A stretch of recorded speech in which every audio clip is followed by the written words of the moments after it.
The flap of a butterfly's wings in Brazil can set off a tornado in Texas. At first glance, that sounds like a whimsical exaggeration, almost a joke, but it is far more profound than it appears. The universe we inhabit operates in two fundamental modes that together shape the nature of reality itself.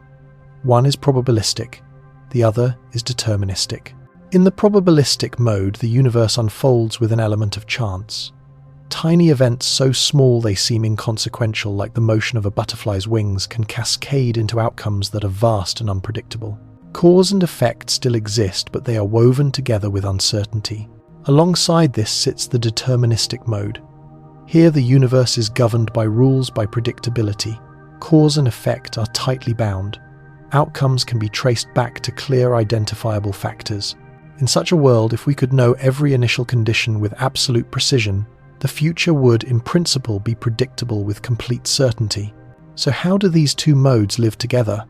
Can something as delicate as the flutter of a butterfly genuinely influence something as violent and powerful as a tornado? How much of our world is ruled by chance, and how much by immutable laws? These questions might once have seemed beyond the reach of science, but that is no longer the case. At the heart of this mystery lies chaos theory. It is a way of understanding how systems that appear disorderly can beneath the surface be deeply structured and profoundly ordered. And to see how this works, imagine a simple experiment known as the chaos game. Take a blank sheet of paper, something to write with, and a die. Begin by marking 3 points on the paper arranged like the corners of a triangle. Call them A, B, and C. Then mark another point somewhere inside the triangle. This is your starting point. Now roll the die. If the result is 1 or 2, mark a dot halfway between your starting point and A. If it is 3 or 4, mark a dot halfway between your starting point and B. If it is 5 or 6, mark a dot halfway between your starting point and C. Suppose you roll a 2. You mark a dot between the starting point and A. Roll the die again. If you roll a 2 again, you now mark a dot between the last point you drew and A. You repeat this process over and over. Each time you roll the die and place a dot halfway between your most recent point and the corresponding corner. If you roll a 4, you place a dot between your last point and B, and you continue in this way. After a while, the page fills with dots that appear scattered at random. At first, it looks like chaos in its purest form, but then something remarkable happens. If you ask a computer to perform this same process and let it run quickly, marking points over and over again, a pattern begins to emerge. After about a minute, what appears on the screen is unmistakable. A perfectly ordered symmetrical structure reveals itself. The Sierpinski triangle. From randomness and chance, an elegant geometric form emerges. This is chaos theory in action, often described as the study of dynamical systems that are extraordinarily sensitive to their initial conditions.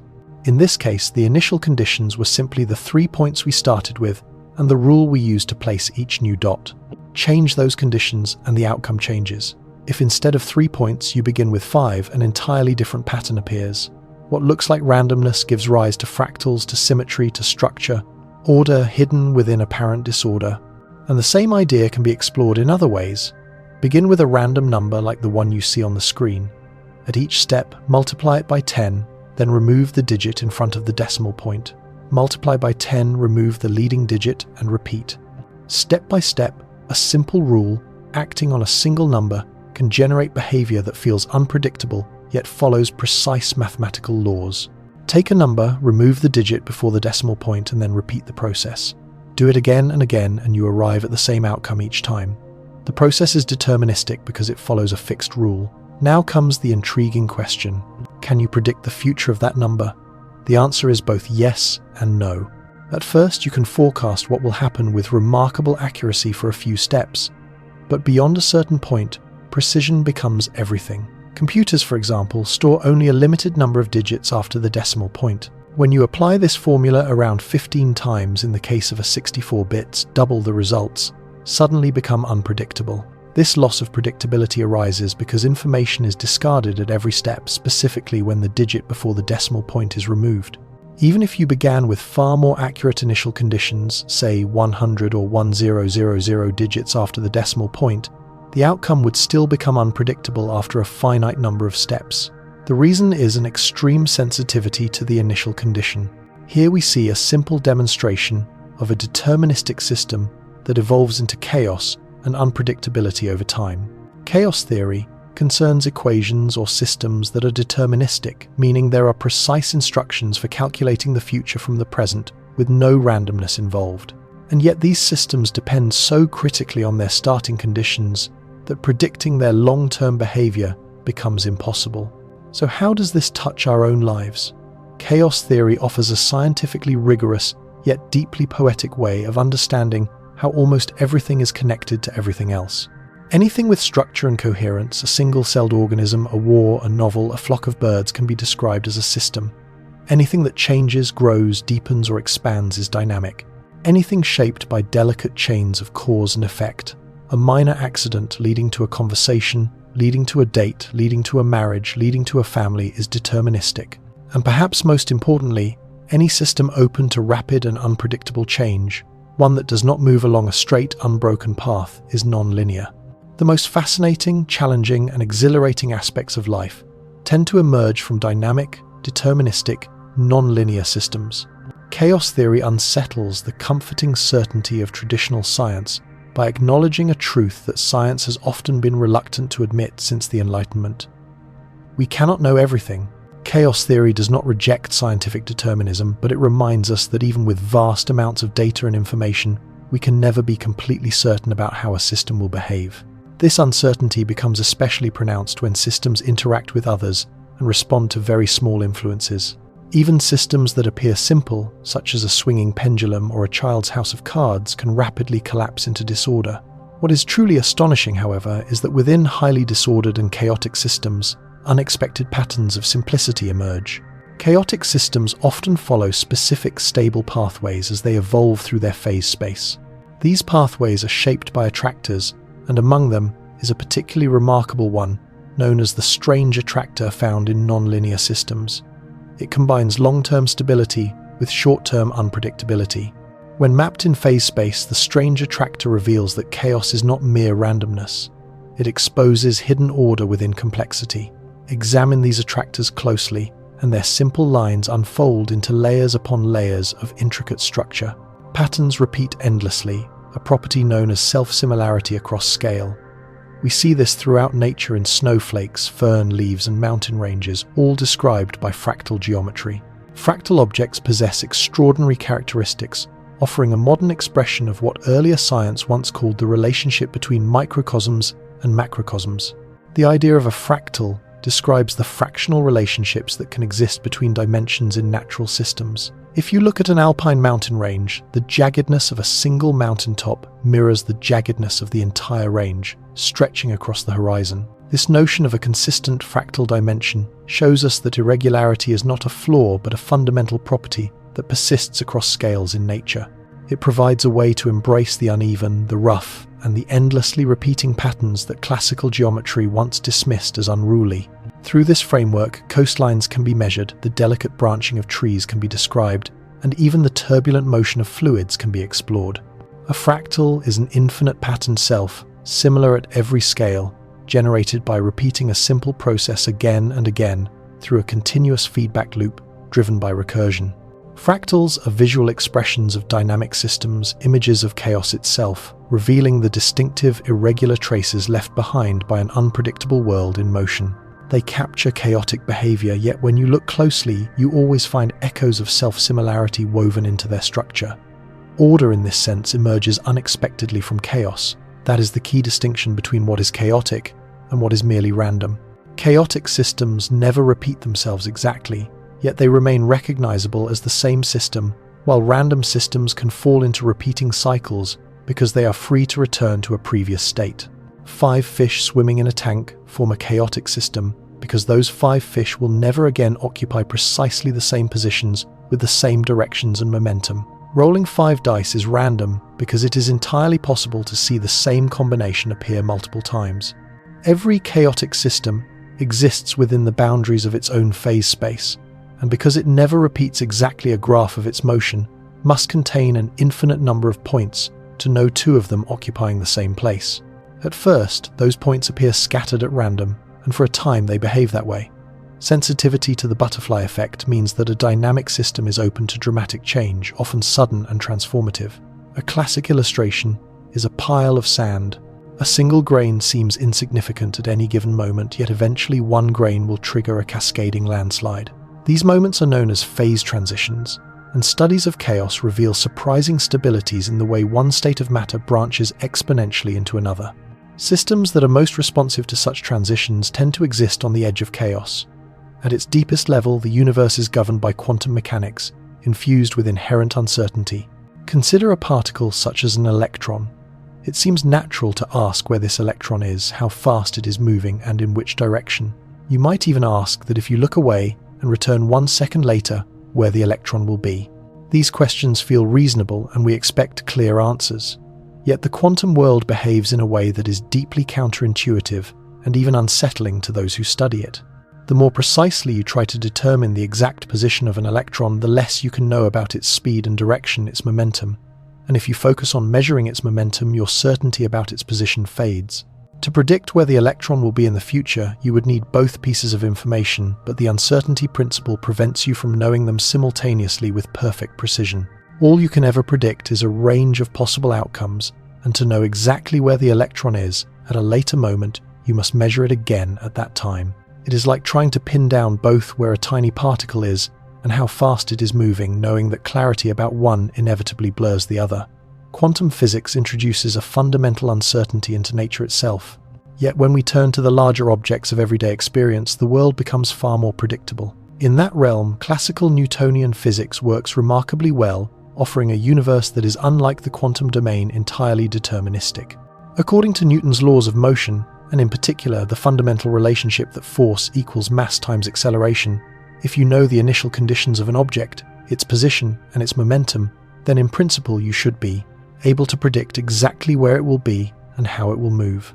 At any moment in the future, the equation tells you what happens in the next instant, and as time flows forward, it continues to describe what unfolds from one moment to the next.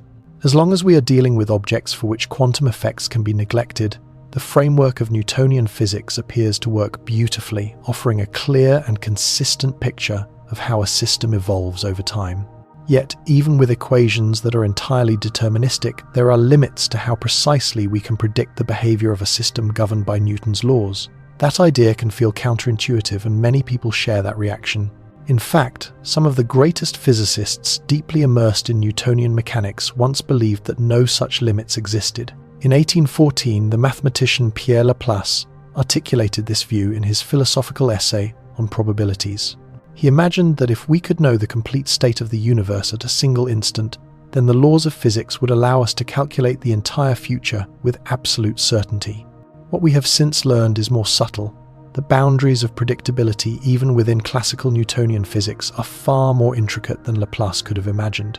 The need to introduce probabilities into our descriptions of the future does not always stem from ignorance, nor from the strange features of quantum mechanics such as Heisenberg's uncertainty principle. Instead, it can arise from a purely classical phenomenon known as chaos. Even when the equations are deterministic and the initial conditions are specified with extraordinary precision, Newton's laws do not necessarily lead to a universe that is predictable in practice. This insight emerged clearly in the early 1960s, when Edward Lorenz, a meteorologist at the Massachusetts Institute of Technology, was working to improve weather forecasting using a powerful mainframe computer. He had what seemed to be a robust weather model, a detailed set of measurable inputs such as temperature, pressure, and wind conditions, and access to significant computational power. He encoded the equations, entered the data, and allowed the program to project the weather far into the future. When he later reran the program using what he believed to be the same initial data, extending the simulation further, the outcome was entirely unexpected. The results diverged dramatically from the original run. This moment marked the recognition of chaos within deterministic systems. Lorenz noticed that a tiny discrepancy at one stage caused the two simulations to evolve as though they were completely unrelated, separating rapidly into wildly different futures. Tracing the cause, he discovered that during the second run, he had re-entered values taken from the printed output of the first run. Those numbers had been rounded slightly by the computer. The difference was minuscule, perhaps comparable to the width of an atom or even smaller. Yet when the system was projected far ahead in time, the consequences were enormous. This is the phenomenon we now call the butterfly effect, the idea that imperceptibly small differences in initial conditions can lead to profoundly different outcomes. It reveals something deeply important. Even in systems that are governed by perfectly deterministic laws, chaos can arise from the smallest variations at the beginning. And because we can never know every initial condition of a complex system with infinite precision, our ability to predict its long-term behavior is fundamentally limited. We cannot hope to predict its ultimate fate because even the slightest error in measuring the state of a system will be amplified beyond all proportion until any forecast becomes meaningless. It is simply impossible to account for the influence of every butterfly on Earth, and for that reason, accurate, long-range weather prediction will always remain beyond our reach. While much of traditional science focuses on phenomena we believe to be predictable, gravity, electricity, chemical reactions, chaos theory turns its attention to nonlinear systems that resist prediction and control turbulence, weather, financial markets, the shifting states of the human brain. These phenomena are often described through fractal mathematics, a language that captures the endless complexity woven into nature itself. Many natural forms reveal fractal structure landscapes, clouds, trees, organs, river networks, and countless systems that shape our daily lives display behavior that is complex and chaotic. By recognizing this fractal, chaotic character of the world, we gain not only understanding but a kind of practical wisdom. A balloon pilot, for example, can guide a balloon to a chosen destination by working with the subtle, chaotic motions of the atmosphere rather than fighting them. By appreciating that our ecosystems, social structures, and economic systems are deeply interconnected, we may avoid actions that seem harmless in the moment but prove damaging over the long term. The universe is immense and unpredictable. Chaos is not confined to the weather, it is woven into life itself, reflecting who we are and how we act. Our choices echo outward, much like the delicate disturbance caused by the wings of a butterfly. Chaos often arises in systems that contain feedback, and to grasp this, consider the stock market. When the value of a stock rises or falls, people respond by buying or selling. Those responses then influence the price, feeding back into the system and generating a cycle of restless, unpredictable motion. This continuous loop of feedback is a simple yet powerful illustration of how small actions can provoke large and unforeseen consequences in complex systems. We see the same principle at work in nature, in the relationship between predator and prey, such as wolves and deer. When deer are abundant, food is plentiful for wolves, and the wolf population grows. As wolves become more numerous, they hunt more deer, causing the deer population to fall. With fewer deer available, food becomes scarce and the wolf population declines. This feedback loop continues, with both populations rising and falling over time. Such mechanisms can produce dynamic and often unpredictable changes, reminding us that any system in which components influence one another can display complexity and chaos. Feedback teaches us that perfect predictability is largely an illusion.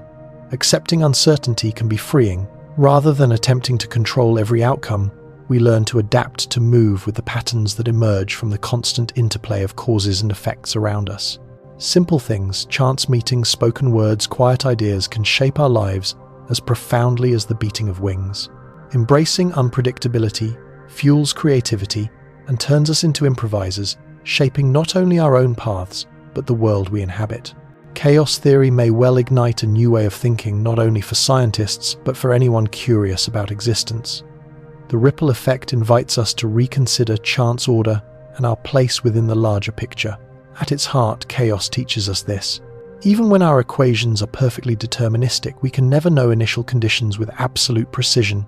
When the present determines the future, but an approximate present does not approximately determine that future we encounter chaos. If humanity ever uncovers a final theory of nature, the lessons of chaos will be essential. They remind us that beneath the apparent complexity of life, there is simplicity waiting to be understood. Philosophers, scientists, and ordinary people may then come together not as strangers in a vast universe, but as explorers, sharing the same profound question of why we are here. In chaos, we may not uncover every answer, but we may discover a sense of wonder that binds us to the universe and to one another. The universe is an immense and enigmatic realm, one that has drawn human curiosity for thousands of years. From the thinkers of ancient Greece to modern astrophysicists, we have persistently sought answers to the most profound questions about our cosmos. What is the universe made of? How did it begin? And what will ultimately become of it? Our responses to these questions have emerged from a blend of careful observation, experimentation, and theoretical insight, gradually shaping how we understand the universe and our place within it. Guided by the latest ideas and observations, we can venture into this vast, cosmic expanse and begin to uncover the secrets it holds. Have you ever gazed into the night sky and asked why anything exists at all?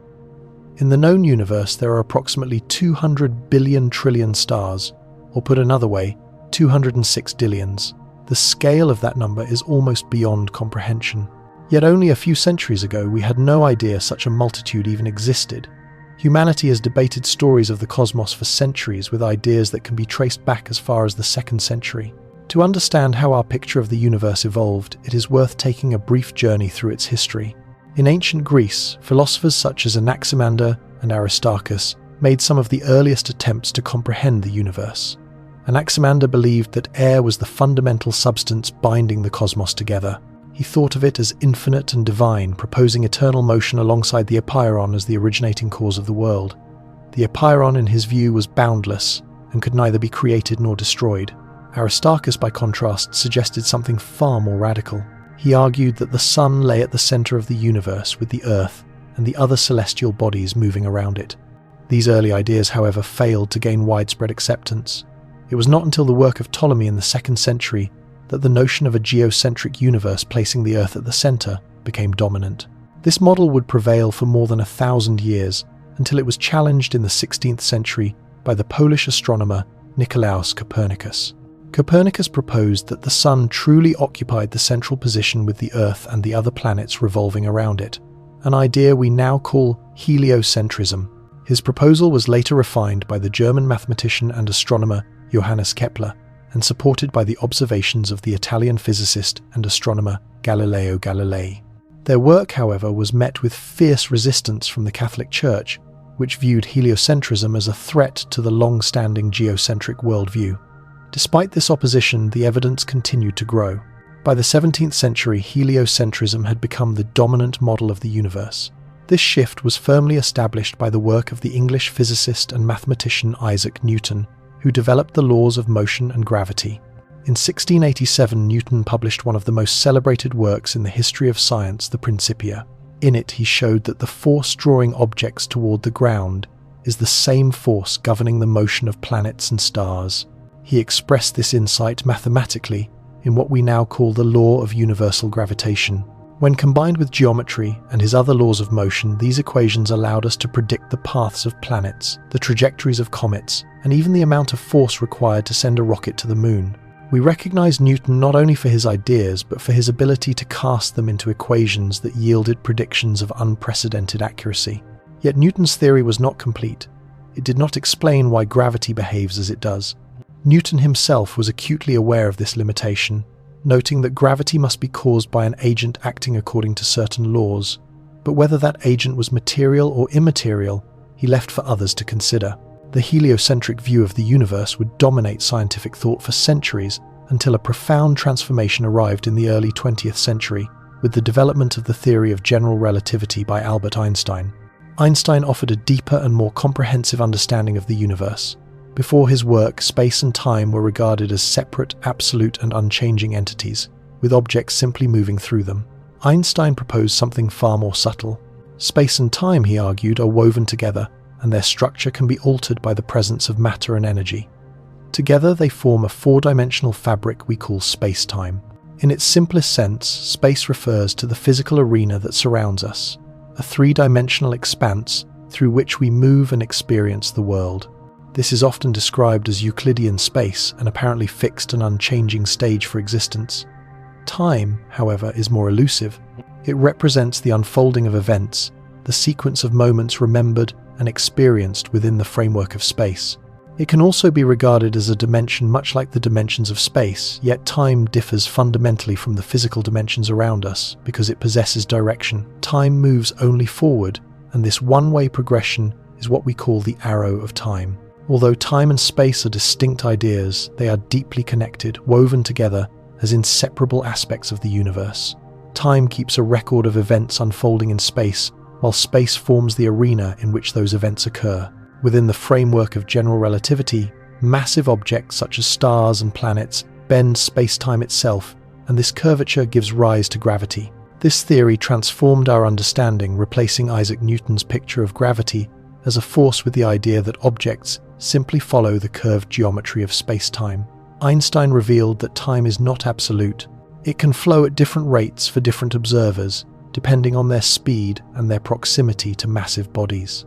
Experiments confirmed this extraordinary idea, and it carries profound implications for how we comprehend the universe, including the theoretical possibility of time travel. Einstein's theory of general relativity reshaped our view of space, time, and gravity, and opened the door to major advances in modern astrophysics and cosmology.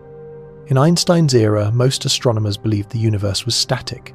That view persisted until the American astronomer Edwin Hubble presented compelling evidence that the universe is expanding. Einstein later acknowledged that clinging to the old idea had been his greatest blunder, and he was reportedly delighted by Hubble's discovery. Although relativity implied that the universe must either be expanding or contracting, Einstein had initially rejected this conclusion, preferring the widely accepted belief that the universe was stationary and eternal. Hubble was among the first to realize that galaxies exist beyond the confines of the Milky Way. He applied a method pioneered by Henrietta Leavitt to measure distances to distant objects in the sky. By combining these measurements with spectroscopic redshift data, Hubble determined how fast those objects were moving. When he plotted their distances from Earth against their speeds, a remarkable pattern emerged. The speed at which galaxies recede is proportional to their distance. In simple terms, the farther away a galaxy is, the faster it is moving away from us. This relationship became known as Hubble's law. Hubble focused his attention on stars within a faint, cloudy region of light known at the time as the Andromeda Nebula. He studied variable stars whose brightness rises and falls over time. By measuring how long each star took to brighten and fade, he calculated its intrinsic brightness, and from that its distance. He realized that these stars lay far beyond the boundaries of our own galaxy. Many astronomers had believed Andromeda was a forming solar system within the Milky Way, but Hubble demonstrated that it was, in fact, an entirely separate galaxy. Today, we know it as the Andromeda Galaxy, the nearest large spiral galaxy beyond our own. Hubble showed that countless galaxies exist beyond the Milky Way, and that the more distant a galaxy is, the faster it recedes from us. The combined insights of Hubble, Einstein, and other great scientists form the foundation of our modern understanding of cosmology. Their observations and theories are built into the lambda cold dark matter model, which remains the most widely accepted description of the universe. At the heart of this model lies the Big Bang. The central idea is straightforward. The Big Bang hypothesis proposes that all matter, past and present, came into existence at the same moment approximately 13.8 billion years ago. At that instant, all matter was compressed into an extremely small region with infinite density and immense heat, a state known as a singularity. From this singularity, expansion began, and the universe as we know it was born.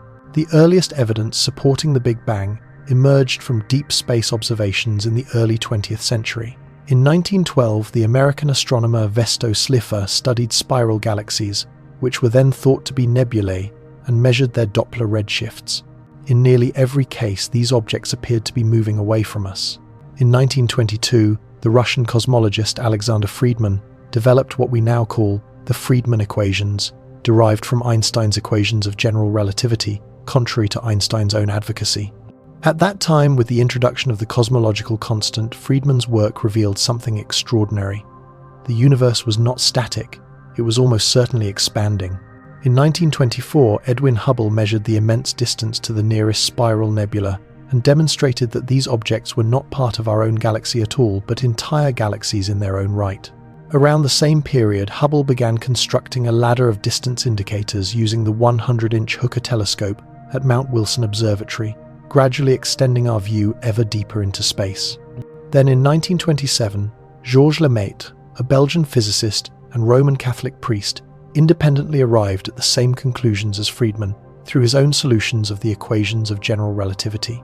He proposed that the apparent recession of galaxies was a natural consequence of the expansion of the universe itself.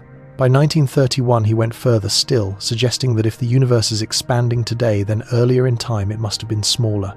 Tracing this idea back far enough, he argued that all the mass of the universe would once have been compressed into a single point, a moment from which space and time themselves emerged. These ideas ignited intense debate throughout the 1920s and 1930s. Many physicists favored a steady-state universe, one in which new matter is continuously created as space expands, maintaining a constant density over time. To many of them, the notion of a beginning sounded uncomfortably theological rather than scientific. Lemaitre in particular faced accusations of bias because of his religious background. Alongside these views, other models were proposed, including the Milne model and the oscillatory universe, both rooted in Einstein's general theory of relativity, and both suggesting an eternal universe cycling endlessly through expansion and decapitase. Contraction. After the Second World War, the debate reached its climax with the steady-state model facing off against what was becoming known as the Big Bang Theory. Somewhat ironically, it was Fred Hoyle, a critic of the idea, who coined the term Big Bang during a British Broadcasting Corporation radio broadcast in March 1949. As the decades passed, observations increasingly favoured the Big Bang over the steady-state picture. Then, in 1965, the discovery and confirmation of the cosmic microwave background radiation provided compelling support. This faint uniform glow across the sky matched precisely what the Big Bang model predicted, a relic of an early universe that was once unimaginably hot and dense. Today, the Big Bang theory is widely accepted, supported by an overwhelming body of observational evidence. Precise measurements of the expansion of the universe placed the initial singularity at around 13.78, 7 billion years ago, which we take as the age of the universe. And yet, despite its success, the theory does not explain everything. In the aftermath of the initial expansion, the universe cooled enough for subatomic particles to form and later atoms. The mystery of baryon asymmetry, the reason there is more matter than antimatter, remains unresolved, even though this imbalance is essential for our existence. From these primordial ingredients, mostly hydrogen with small amounts of helium and lithium gravity, slowly assembled the first stars and galaxies. In 2014, scientists at the Harvard-Smithsonian Center for Astrophysics studied subtle features of the cosmic microwave background and reported evidence consistent with cosmic inflation. Their observations are thought to carry the imprint of gravitational waves produced in the first fleeting moments after the Big Bang. About 3,800,000 years after that beginning, the universe became transparent to light. For billions of years afterward, gravity gradually slowed the expansion. Then, roughly 8 billion years after the Big Bang, the expansion began to accelerate. Cosmologists attribute this to something we call dark energy, a mysterious effect that appears to cause matter to repel other matter. What dark energy actually is remains unknown, but we will return to that later. For now, consider the scale of it all. How big is the universe really? How far can you see? Everything you can observe, and everything you could, in principle, observe, if your eyes were sensitive to all forms of radiation, makes up what we call the observable universe. In visible light, the most distant signals we receive come from the cosmic microwave background, dating back to a time 13.8 billion years ago, when the universe was opaque like a dense fog. There are neutrinos and gravitational waves around us that originate from even earlier times and greater distances, but at present, we lack the technology to detect them directly. Images of the observable universe often show it shrinking in scale, beginning with the Earth and the Sun at the center, then expanding outward to include the solar system, nearby stars, nearby galaxies, distant galaxies, vast filaments of matter, and finally, the cosmic microwave background itself. Cosmologists generally assume that this observable region is just a small part of a much larger whole, a universe governed everywhere by the same physical laws. Beyond that, there are many speculative ideas, but for now, they remain just that, possibilities, awaiting evidence. This line of thinking suggests that even our universe may be just one region within a far grander multiverse, a reality where physical constants could differ, alternative laws of physics might operate higher dimensions, could exist, or slightly altered versions of a standard universe might emerge, purely by chance. Within the portion of the cosmos accessible to our observations, there are roughly 2 trillion galaxies. On the largest scales, the universe appears homogeneous and isotropic, which simply means it looks the same in every direction. There is no privileged center, no edge, and no direction that can be called up or down in any absolute sense. The universe exists without a central point or boundary, and from any location within the observable cosmos, the most distant regions lie about 46.5 billion light-years away. At first glance, that distance seems puzzling because the universe itself is only about 13.8 billion years old. The explanation lies in the fact that these two figures describe different concepts and should not be confused. The age of the universe refers to the time elapsed since the Big Bang, while the size of the observable universe describes the maximum region from which light has had time to reach us. Because the universe has been expanding throughout its history, light emitted long ago from distant regions has been carried ever farther away as space itself stretches. We observe that the more distant an object is, the faster it appears to recede from us. This expansion is currently attributed to what we call dark energy and dark matter, names that serve as placeholders for processes we do not yet fully understand. Dark energy and dark matter are deeply mysterious components thought to make up most of the universe. Although they have never been directly observed, their existence is inferred from their gravitational influence on visible matter. Dark matter is estimated to account for about 27% of the total mass of the universe. Scientists have attempted to detect it using particle detectors such as the Large Hadron Collider, but despite extensive searches, no direct evidence has yet been found. Some researchers propose that dark matter consists of weakly interacting massive particles, while others suggest it could be made of sterile neutrinos or axions. Dark energy, on the other hand, is thought to comprise roughly 68% of the total energy content of the universe. Despite being the dominant form of energy on cosmic scales, its nature remains largely unknown. One way scientists study dark energy is by examining its effect on cosmic expansion. According to the standard cosmological model, the universe began with the Big Bang and has been expanding ever since. However, observations of distant supernovae revealed something unexpected. The expansion of the universe is accelerating, not slowing down as once assumed. This acceleration is attributed to the influence of dark energy. Several theories attempt to explain what dark energy might be. The cosmological constant first proposed by Albert Einstein is the simplest idea, describing dark energy as a constant density of energy filling space uniformly. Quintessence offers a more complex picture, proposing that dark energy is a dynamic field that evolves over time. An even more exotic possibility is phantom energy, which suggests that dark energy has a negative equation of state and grows stronger as the universe expands.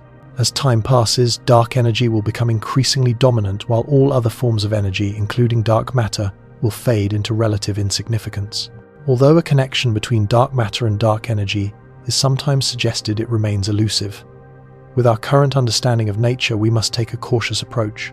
To explain dark matter, we require something that can clump under gravity without colliding or generating pressure.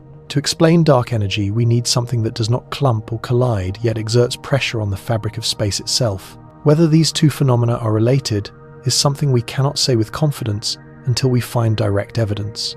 What we do know is that dark matter binds and shapes the largest gravitational structures in the universe, while dark energy drives those structures apart.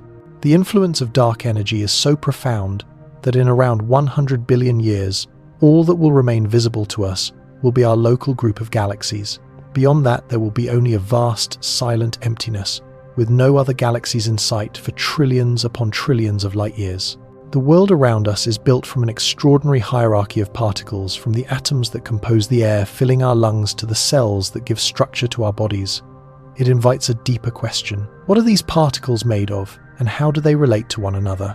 When we observe the human body at a macroscopic scale, we see cells cooperating to form tissues, organs, and ultimately, a living organism. But as we look closer, each cell reveals itself as a bustling assembly of particles, including protons, nutrients, and electrons. Go deeper still, and those protons and nutrients themselves are composed of quarks. In this sense, the entire universe can be viewed as an immense tapestry of quarks and other subatomic particles, all interacting through the fundamental forces of nature. This harmony becomes even more astonishing when we reflect on the universe's history, from its birth in the intense inferno of the Big Bang to its continuing expansion and evolution. Despite epochs of violence, chaos, and destruction, the fundamental laws of nature have remained unchanged, offering a stable framework within which life could emerge and evolve. It is almost impossible to gaze at the night sky without feeling struck by the apparent perfection of the cosmos. From the countless galaxies scattered across the heavens to the intricately connected systems that govern cosmic behavior, everything appears delicately ordered. Nowhere is this more evident than in the finely balanced physical constants that make life possible. The universe seems uncannily suited as a stage for life to arise. The values that govern reality, from the speed of light to the ratios between the four fundamental forces, appear exquisitely tuned. If any one of them were altered even slightly, the universe would likely be hostile to life, unable to sustain the complex chemistry and biology we depend upon. This extraordinary precision inevitably leads us to ask why the universe appears so perfectly calibrated. Is there a deeper purpose behind this balance, or are we simply the beneficiaries of a remarkable coincidence? For much of human history, our understanding of the cosmos was far more modest. People once believed the universe consisted of a flat Earth surrounded by the sun, the moon, and the stars. Gradually, ancient astronomers noticed that some points of light behaved differently, wandering against the background stars. These were eventually understood to be planets. Over time, thinkers realized that the Earth itself was spherical and began to develop rational explanations for the motions of the heavens. By classical antiquity, scientists had proposed models describing how the planets moved and how the celestial spheres fit together. For roughly 1,400 years, humanity accepted the idea that Earth lay at the center of the universe, with the sun, moon, planets, and stars revolving around it. This geocentric model was first formalized around 380 BC by Eudoxus. Yet this picture was imperfect. Astronomers observed that some planets occasionally appeared to reverse their direction in the sky, a phenomenon known as retrograde motion. To account for this, increasingly elaborate models were devised involving crystalline spheres and small circular motions layered upon larger ones. These ideas were refined further by Ptolemy, who argued that Earth sat at the center of the universe. He reasoned that at any given moment half the stars were visible above the horizon and half were hidden below it, assuming the stars lay at similar distances from the center. If Earth were significantly off-center, this balance would not hold. In the 16th century, a profound shift occurred. A Polish mathematician and astronomer, Nicolaus Copernicus, proposed a radically different vision. In his heliocentric model, the Sun occupied the center with Earth and the other planets orbiting around it. This idea challenged deeply held beliefs, and the authority of the Church and acceptance came slowly. But observations by Galileo and others eventually supported the heliocentric view, and it became the foundation of modern astronomy. The 20th century transformed our perspective yet again. Advances in technology allowed astronomers to peer deeper into space with ever larger telescopes. It became clear that the Sun is just one of billions of stars in the Milky Way galaxy, and that the Milky Way itself is only one among potentially trillions of galaxies in the observable universe. The realization of our cosmic modesty did not end there. Through the work of scientists such as Edwin Hubble, we discovered that the universe is not static but expanding. This led to the development of the Big Bang Theory, which tells us the universe began in a tremendous explosion 13.8 billion years ago. All of these discoveries compel us to ask whether we are special in the universe. The answer intriguingly appears to be both yes and no. On the one hand, we are merely one species on a single planet, adrift in a vast and ever-expanding cosmos. On the one hand, the circumstances that made our existence possible are astonishingly precise and remarkably rare. From the inclination of the Earth's axis to the exact positioning of the Moon, our planet and its cosmic surroundings seem exquisitely arranged for life as we understand it. At times we are driven back to the simplest assumption of all. However the universe behaves, it must have done so in a way that allowed intelligent observers like us to emerge. This way of thinking is known as the anthropic principle. No one disputes that the universe exists, that it follows fundamental laws, and that we, like everything else within it, are governed by those same rules. We arose naturally, and therefore the universe must possess properties that at least permit, if not demand, the emergence of intelligent observers such as ourselves. The anthropic principle was articulated in 1973 when a physicist put forward two key ideas. First, we must be ready to acknowledge that our position in the universe is inevitably privileged, in the sense that it is compatible with our existence as observers. Second, the universe, and therefore the fundamental parameters upon which it depends, must be such as to allow the creation of observers at some stage within it. The first of these ideas is now called the weak anthropic principle. It simply states that the universe must be structured in a way that allowed us to come into being. The second is known as the strong anthropic principle, which asserts that if no observers ever arose, the universe would not be here to be examined. Yet these interpretations overlook a crucial point. Probability is not an objective absolute. It is always defined relative to a specific set of conditions. Once all those conditions are fixed, the probability of an event becomes either 1 or 0. The existence of life, therefore, does not imply that the universe is perfect. Relying exclusively on the anthropic principle to account for the apparent perfection of the universe also sidesteps the central aim of science, which is to understand the natural processes that shaped it. Scientific investigation seeks to uncover the mechanisms that led the universe to its present state, rather than using anthropic reasoning as a final explanation for its properties.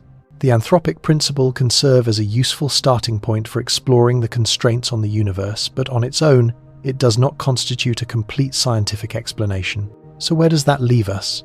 In the medieval period, philosophers and scholars wrestled with questions about the nature of the universe and the origins of life. Among them was a 13th century thinker who wrote a treatise on the eternity of the world. He was born in the region that is now Belgium around the year 1240 and studied in Paris, which at the time stood at the heart of the intellectual world.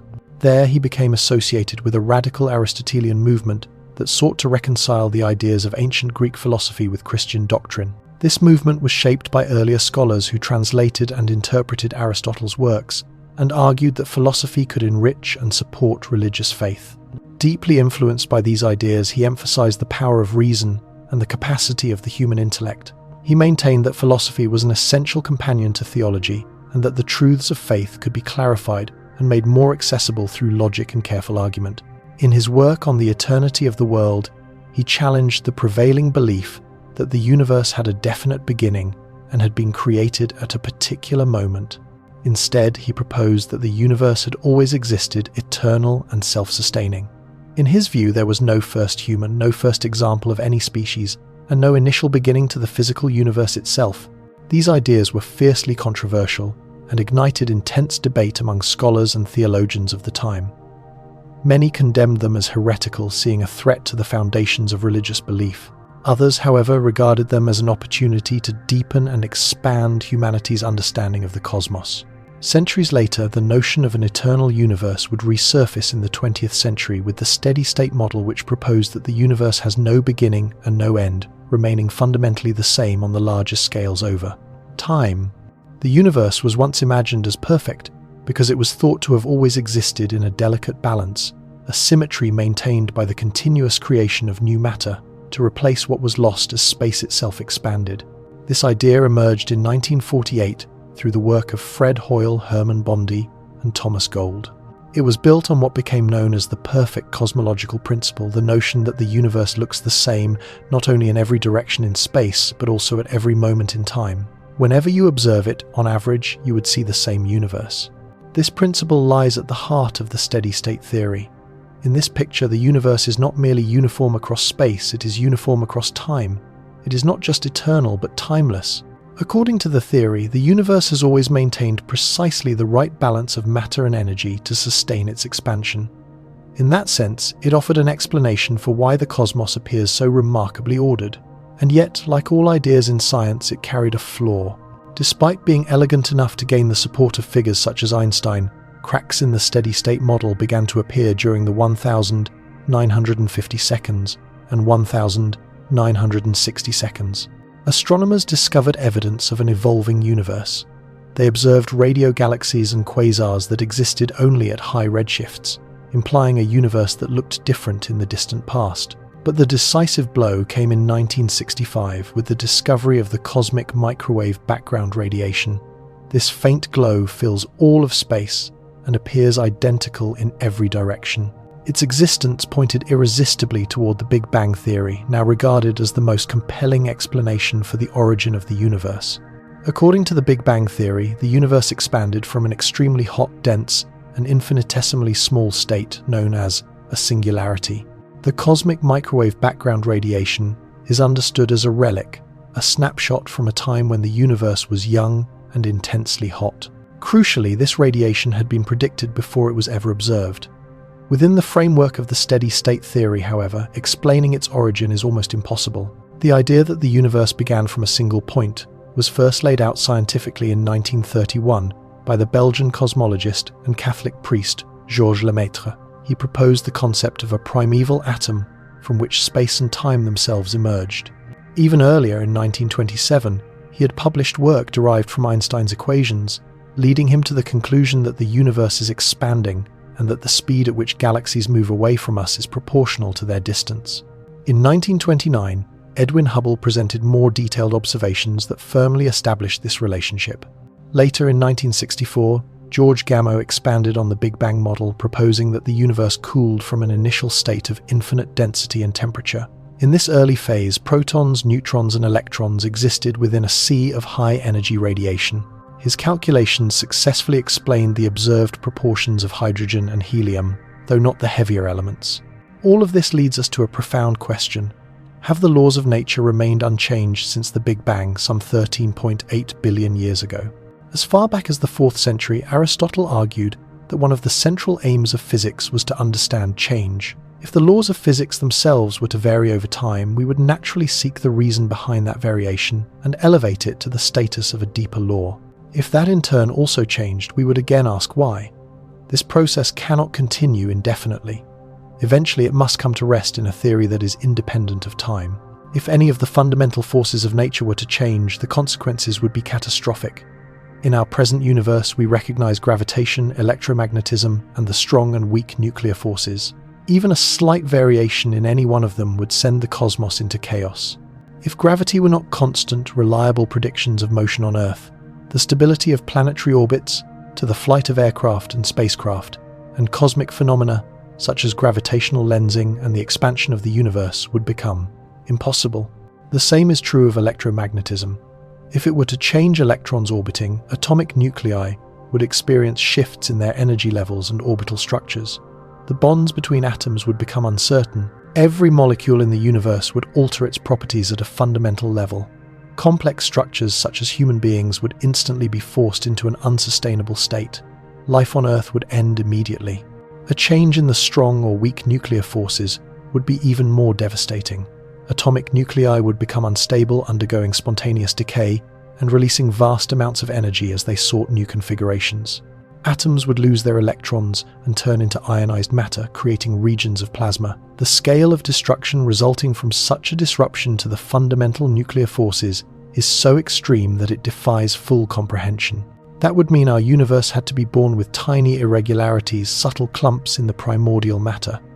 If those differences had been even slightly altered, the masses of those clumps would have been profoundly different. If they were much smaller, no structure would ever have formed at all. If they were much larger, the universe could have become catastrophically crowded with black holes from a very early moment. To give rise to the universe we observe required an extraordinarily fortunate combination of circumstances, and by sheer luck, the one we inhabit appears to be precisely balanced. We find ourselves in a universe that permits life, because if it did not, we would not be here to contemplate it. But what if this apparent fine-tuning is not remarkable at all, because there exist countless other universes, each with different physical constants and different laws of nature? In 1952, Erwin Schrödinger delivered a lecture in which he jokingly warned his audience that what he was about to say might sound mad. He suggested that when his equations appeared to describe several distinct histories, these were not alternatives but events that all truly occurred at the same time. This kind of duality is known as superposition. According to David Deutsch, this represents the earliest known reference to the idea of many worlds. It implies that every possible outcome of a quantum measurement is physically realized in some world or some universe. Imagine that the universe we can observe from one end to the other is merely a single drop in a vast cosmic ocean.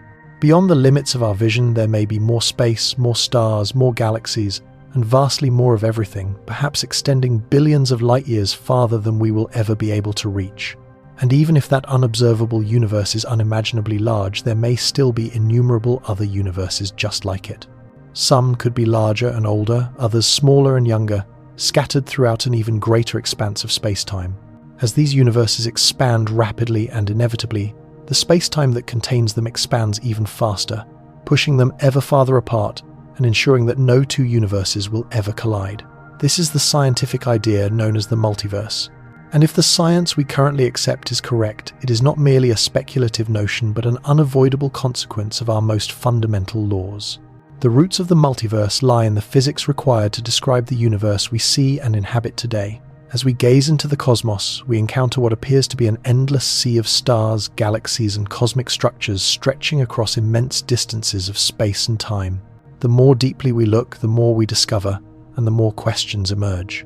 When we reach the very limits of observation, we find the earliest stars in the universe, and beyond them a region of darkness where the only remaining light is the faint afterglow of the Big Bang itself.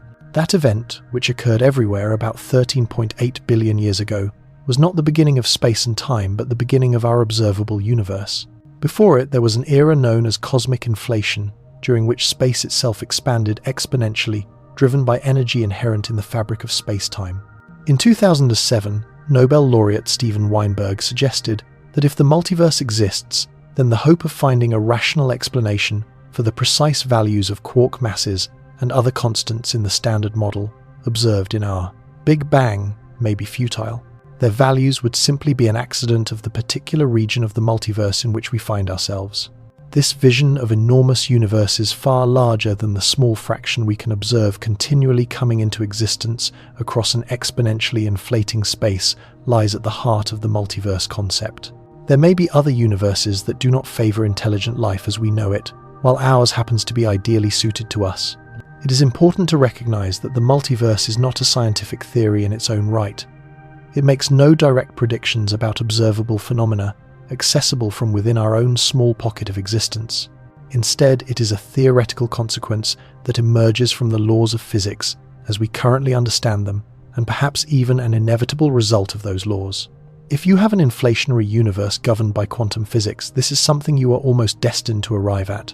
In 1913, Lawrence Joseph Henderson made a significant contribution to the study of cosmic fine-tuning with his book, The Fitness of the Environment, one of the earliest works of its kind. The book explored the essential role of water and environmental conditions in making life possible.